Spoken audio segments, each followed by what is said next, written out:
Most of the stuff that I remember is how close we came to not having the industry, how close it came to falling apart. The Hibernia well, the Hibernia discovery, was the last well drilled in a series of wells, and if they didn't find something at that point, they were going to go home. So the industry could have stopped right there.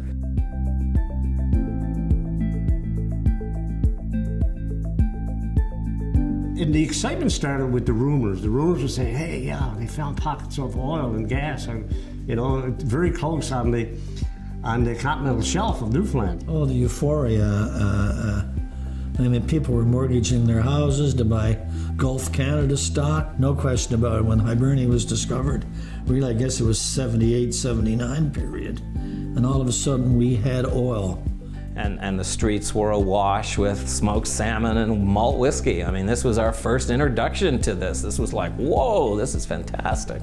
And so yes, there was tremendous energy as we saw the thing develop. As I said, in the early drilling days, it was phenomenal. You just got the feeling that if they were missing a spare part, they'd rent a 737 to go and get one, because you just had to keep drilling. You had to keep turning to the right. And there was a recognition emerging amongst a relatively small handful of local businesses that this was in fact a very significant opportunity.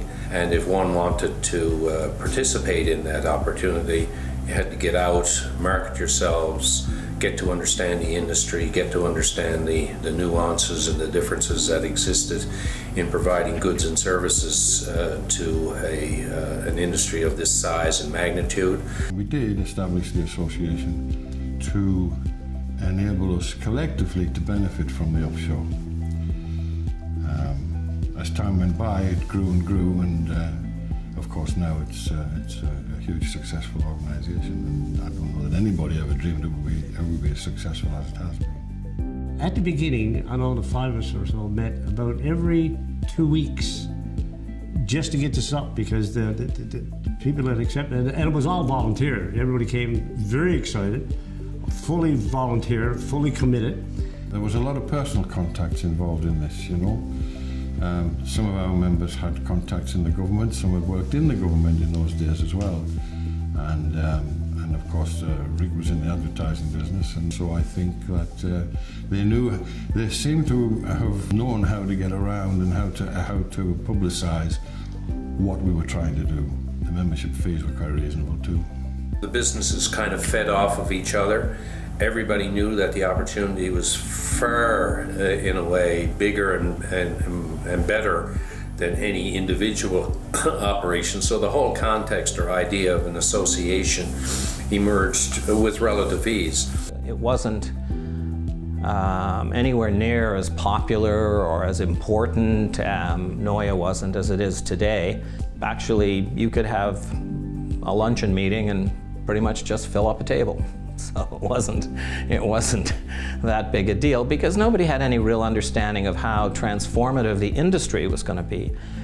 We saw the money coming out of drilling, but nobody had any real understanding of the magnitude of the business. At the beginning, I don't think we saw how massive it was, but the good point about it is that everybody jumped on board. Memorial University jumped on board, of course, and the operators jumped on board, provincial government jumped on board, the federal government jumped on board.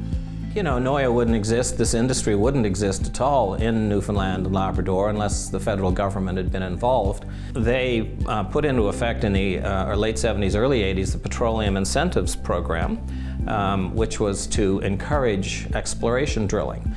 As it turned out, it paid for nearly 90% of the costs of the original exploration offshore Newfoundland and Labrador. People tend to forget the role that, for instance, Brian Peckford played in arguing and winning the Atlantic Accord, and we cannot forget the role that John Crosby did in pulling Hibernia out of the bag when Gulf Canada withdrew. After a year of marketing this project all around the world, there was 8.5% left and nobody wanted it. And it looked like the project was going to crater. And I'm talking the last week before the thing got canceled. John Crosby and Brian Mulrooney decided that they would step up to the plate and take an equity ownership in the project. So all the way through the process, the federal government has been a critical player, has come to bat for Newfoundland and Labrador tremendously, and invested in this and started up this industry. We've always had support from the government, obviously. We've seen over the 40 years the ups and downs of the prices as well, you know. I mean, it's not the first time that oil's been down to half nothing, and it'll come back again. I went to work in '79. The price of oil was $33 a barrel, predicted to go to $100 a barrel. By 1985, the price of oil went to $9 a barrel. The supply chain in this business is phenomenal. It goes from top right down to the guys supplying office furniture. So when that happened in '85, everybody suffered. If we really understood how hard the whole thing was going to be, how hard it was going to be to get the industry up and running, and how hard it was going to be for us to figure out how to make a profit at it, we probably wouldn't have started. We would have done something simple. Technology sort of got us all excited and gave us some highs, like for instance, horizontal drilling and seismic methods changed. And a big one, I think, was subsea technology. Subsea technology really put a high into the drilling and development of the offshore.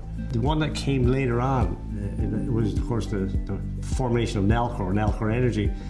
And Nalcor, with their commitments and their dedication to their geosciences programs, just really, and for years to come, I think their efforts will be as well appreciated and be around for a long time. Oh, I think that our future here is brilliant. I think that we are at the beginning of the industry again. This feels very much like the early days.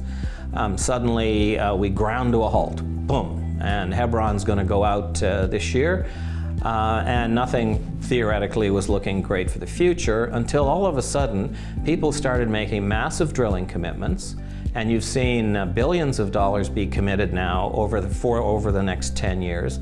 And 7 new companies have come into the marketplace, large international oil and gas companies, over the last 18 months. We are the new North here in Newfoundland and Labrador. We're a pretty capable race of people. We can adapt, and we've taken our basic skills, particularly our marine skills.